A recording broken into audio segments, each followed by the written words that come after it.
সন্তান শুধু একটি শব্দ নয়, বরং একটি পরিবারকে পূর্ণতার স্বাদ দেয়। কিন্তু যদি স্বাভাবিকভাবে সন্তান না হয়, আধুনিক বিজ্ঞান দিয়েছে কৃত্রিম প্রজননের সুযোগ। প্রশ্ন হচ্ছে, ইসলাম এ বিষয়ে কি বলে? ইসলামের সন্তান আল্লাহর এক বিশেষ নিয়ামত। কোরআনে বলা হয়েছে, আল্লাহ যাকে ইচ্ছা পুত্র বা কন্যা দান করেন, আবার যাকে ইচ্ছা বন্ধা রাখেন। তাই সন্তান পাওয়া বা না পাওয়া উভয়ই আল্লাহর হিকমতের অংশ।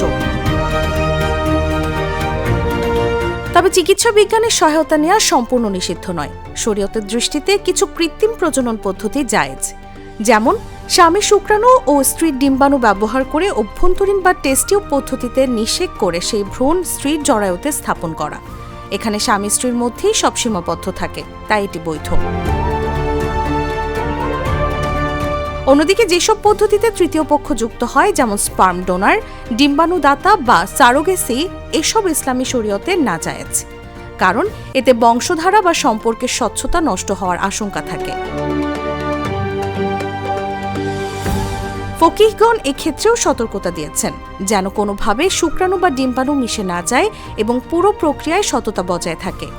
সবচেয়ে গুরুত্বপূর্ণ বিষয় হলো, যদি সব বৈধ পদ্ধতি অনুসরণ করেও সন্তান না হয়, তবে একজন মুমিনের উচিত ধৈর্য ধরা এবং আল্লাহর সিদ্ধান্ত মেনে নেয়া, কারণ তিনি সর্বজ্ঞ, সর্বশক্তিমান। নিউজ ডেস্ক, জাগো নিউজ।